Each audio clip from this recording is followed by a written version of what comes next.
Hare Krishna, thank you so much for joining. तो आप सभी लोग का बहुत बहुत स्वागत है हमारे जो है चेतो दर्पण मार्जन इस कार्यक्रम में। और हम लोग शुरुआत करते हैं भगवत गीता के द्वितीय अध्याय के। आज हम लोग जो श्लोक लेने जा रहे हैं वो क्या है, कौन सा है? 21।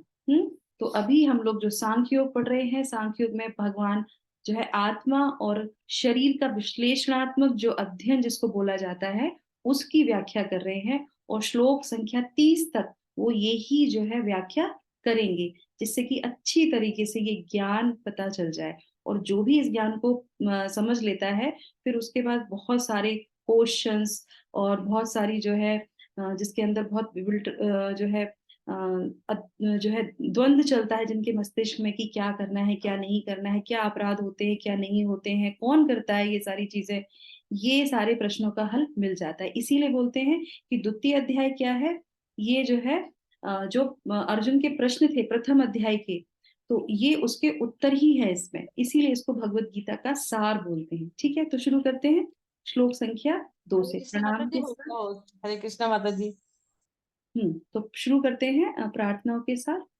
आप लोग मेरे साथ ज्वाइन कीजिएगा, माइक ऑफ रखिएगा। हाँ। नमो विष्णुपादाय, ओम नमो भगवते वासुदेवाय, ओम नमो भगवते वासुदेवाय, ओम नमो भगवते वासुदेवाय। ओम अज्ञानतिमिरान्धस्य ज्ञानाञ्जनशलाकया चक्षुरुन्मीलितं येन तस्मै श्रीगुरुवे नमः।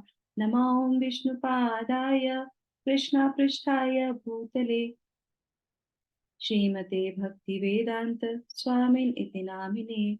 नमस्ते सारस्वते देवे गौरवाणी प्रचारिणे, निर्विशेषा शून्यवादी पाश्चात्य देश तारिणे। जय श्री कृष्णा चैतन्य प्रभु नित्यानंदा, श्री अद्वैत गदाधर श्रीवासादि गौर भक्त वृंदा।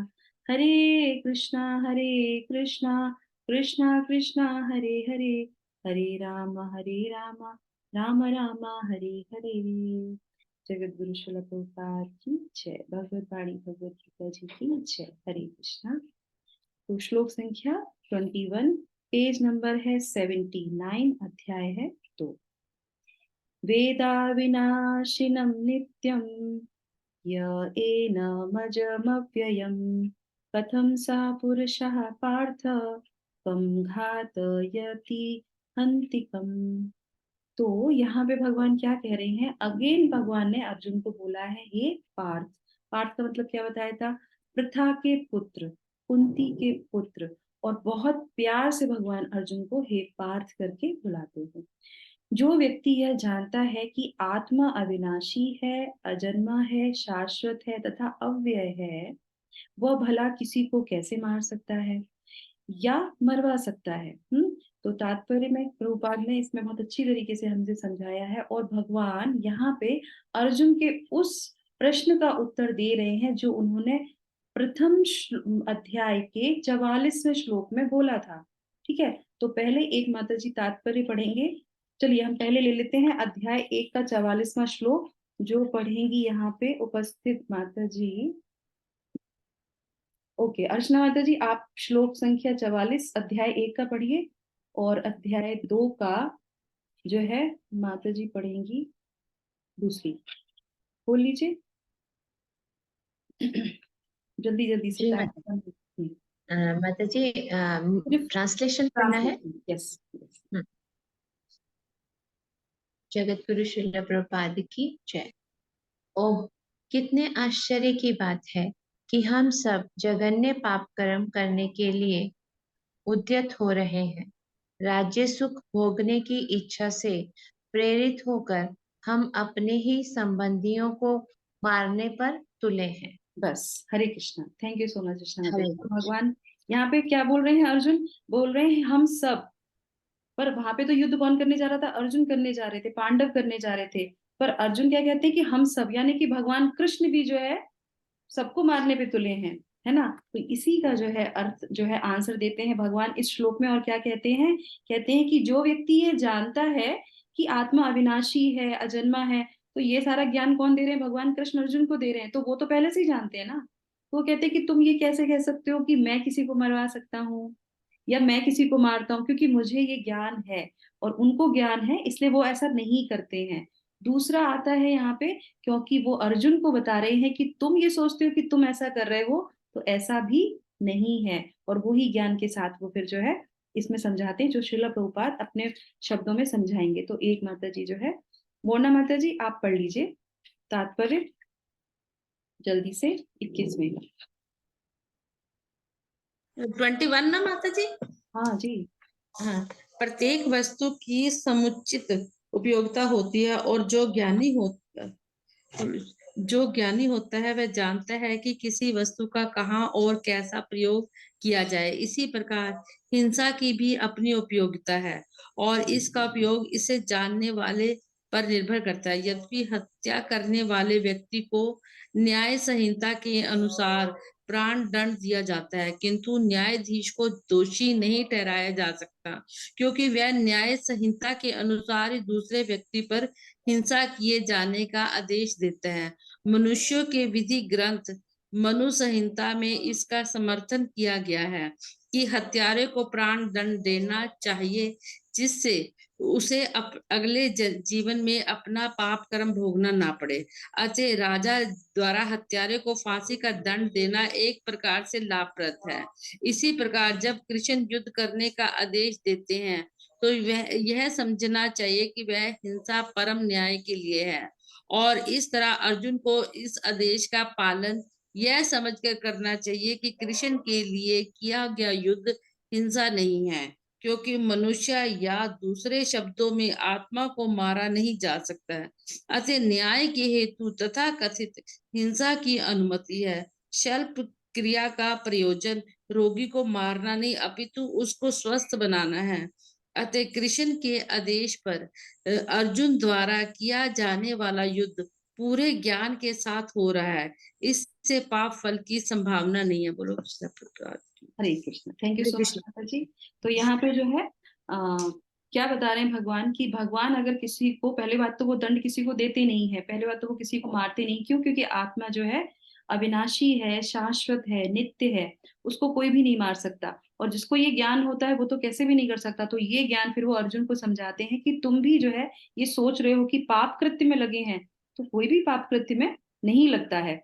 तो यहाँ पे आ जाते हैं वर्ड टू वर्ड ट्रांसलेशन में। तो भगवान को यहाँ पे जो है आत्मा के बारे में बताते हैं कि आत्मा क्या है। चार प्रकार से उन्होंने फिर से समझाया है। अविनाशी है ना, अविनाशिनम जो शब्द आया है, उसके बाद है नित्यम, शाश्वत है, उसके बाद अजम यानी कि अजन्मा है, और उसके बाद अव्ययम, अव्ययम का मतलब जो बदलती नहीं है। ठीक है।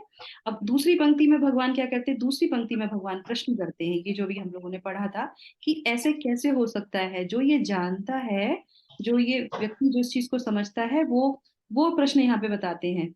तो वो कहते हैं कि किम हंति, कैसे मार सकते हैं, और किम घातयति, कैसे मरवा सकता है। ये दो प्रश्न वो जो है दूसरी लाइन में बता देते हैं। उसके बाद आ जाता है हमारे लिए यहाँ पे बहुत जरूरी लर्निंग पॉइंट आ जाता है कि जो भी इस विषय को समझता है वो नहीं होता, और जो भी दंड देता है उसके पीछे एक तथ्य होता है, एक अथॉरिटी होती है। जिस तरीके से जज जो है जब किसी के लिए मृत्यु दंड देता है, तो अपने आप में ये स्टेटमेंट जो है बहुत सुनने में अजीब सा लगता है कि राजा द्वारा हत्यारे को फांसी का दंड एक प्रकार से लाभप्रद है। कैसे है लाभप्रद?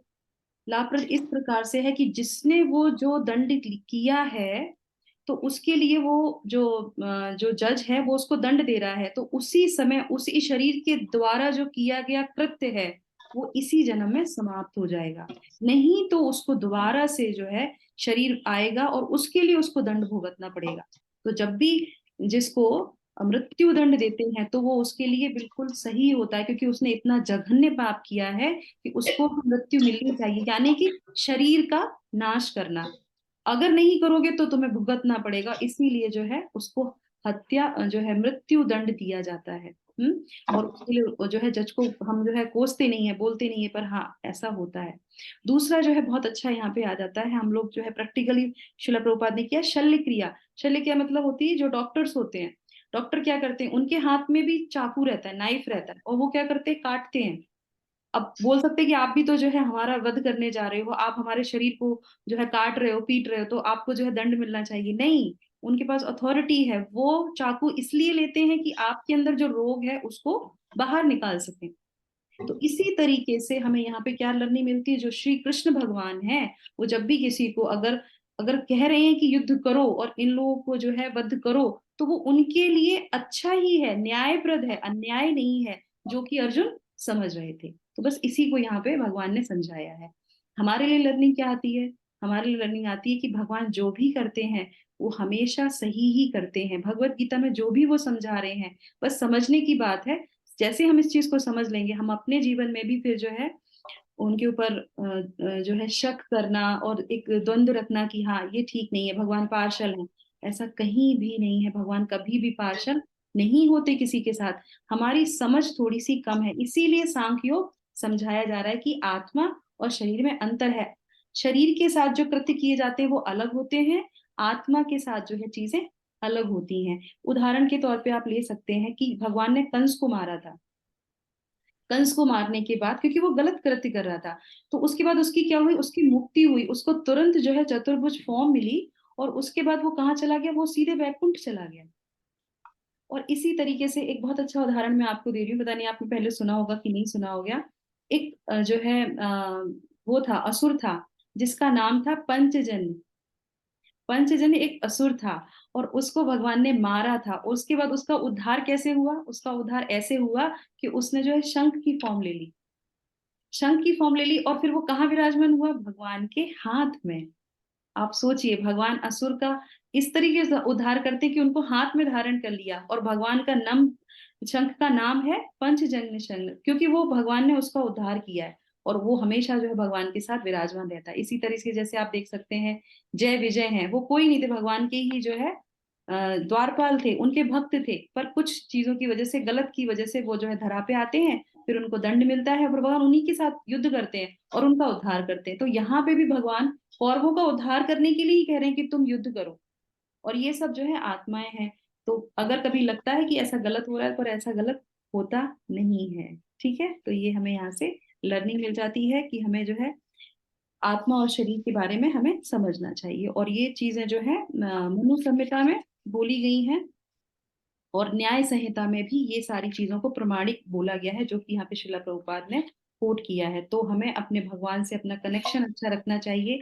जब कनेक्शन अच्छा होगा तो हमें उनसे डाउट नहीं होगा, और डाउट नहीं होता है तो फिर हम हर चीज को स्वीकारते हैं कि हाँ, जो भी भगवान कर रहे हैं वो हमारे लिए अच्छा ही है।